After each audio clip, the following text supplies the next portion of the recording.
राधे राधे। माघ मास महात्म का 21वां अध्याय प्रारंभ करते हैं। कथाएं अगर आपको अच्छी लगती हैं तो आप इन्हें लाइक करें, शेयर करें और सब्सक्राइब करना बिल्कुल ना भूलें। लोमश ऋषि जी कहने लगे कि पूर्व काल में अवंती देश में वीरसेन नाम के राजा थे। उसने नर्मदा के किनारे राजसूय यज्ञ किया और अश्वमेघ यज्ञ भी किए, जिनके खंभे सोने के बनवाए गए। ब्राह्मणों को अन्न का बहुत सा दान किया और बहुत सी गायें, सुंदर वस्त्र और सोने के आभूषण दान में दिए। वह देवताओं का भक्त और दान करने वाला था।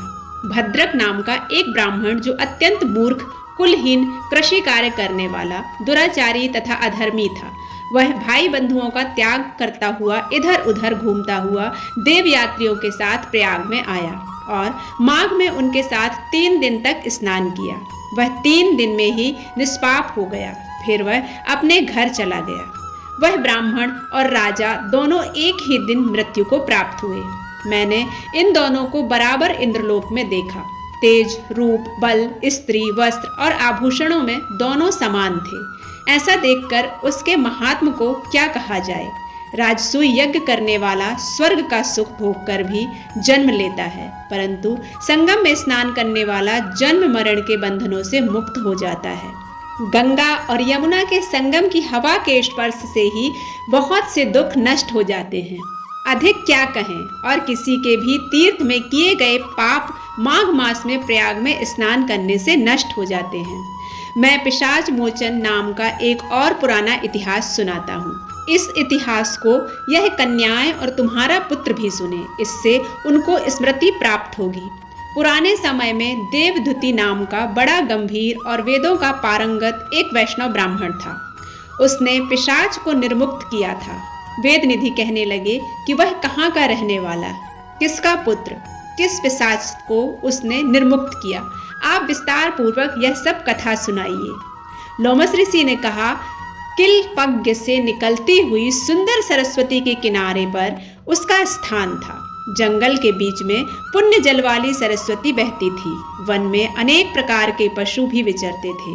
उस ब्राह्मण के श्राप के भय से पवन भी बहुत सुंदर चलती थी और वन चैत्र रथ के समान था। उस जगह धर्मात्मा देवधुति रहता था। उसके पिता का नाम सुमित्र था और वह लक्ष्मी के वरदान से उत्पन्न हुआ था। वह सदैव आत्मा को स्थिर रखता, गर्मी में अपने नेत्र सूर्य की तरफ रखता, वर्षा में खुली जगह पर तपस्या करता, हेमंत ऋतु में सारस्वत सरोवर में बैठता और त्रिकाल संध्या करता। जितेंद्रिय और सत्यवादी भी था। अपने आप गिरे हुए फल और पत्तियों का ही भोजन करता था। उसका शरीर सूख कर हड्डियां मात्र रह गई थी। इस प्रकार उसको तप करते हुए वहां पर हजारों वर्ष बीत गए। तप के प्रभाव से उसका शरीर अग्नि के समान प्रज्वलित हो उठा था। विष्णु की प्रसन्नता से ही यह सब कर्म करता था। दधीचि ऋषि के वरदान से भी वह श्रेष्ठ वैष्णव हुआ था। एक समय उस ब्राह्मण ने वैशाख महीने की एकादशी को श्री हरि की पूजा कर उनकी सुंदर स्तुति तथा विनती की। उसकी विनती सुनकर भगवान उसी समय गरुड़ पर चढ़कर उसके पास आए। चतुर्भुज, विशाल नेत्र, मेघ जैसा स्वरूप भगवान को स्पष्ट देखकर प्रसन्नता के मारे उसकी आंखों में आंसू भर आए और कृतकृत्य होकर उसने भगवान को प्रणाम किया। उसने अपने शरीर को भी याद न रखा और भगवान के ध्यान में लीन हो गया। तब भगवान ने कहा कि हे देवधुति, मैं जानता हूँ कि तुम मेरे परम भक्त हो। मैं तुमसे अति प्रसन्न हूँ। तुम वर मांगो। इस प्रकार भगवान के वचन सुनकर प्रेम के मारे लड़खड़ाती हुई वाणी में कहने लगा कि हे देवाधिदेव, अपनी माया से शरीर धारण करने वाले, आपका दर्शन देवताओं को भी दुर्लभ है। अब आपका दर्शन भी हो गया, मुझको और क्या चाहिए। मैं सदैव आपकी भक्ति में लगा रहूं। भगवान उसके वचन सुनकर कहने लगे कि ऐसा ही होगा। तुम्हारे तप में कोई बाधा नहीं होगी। जो मनुष्य तुम्हारे कहे गए स्तोत्र को पढ़ेगा, उसकी मुझसे अचल भक्ति होगी।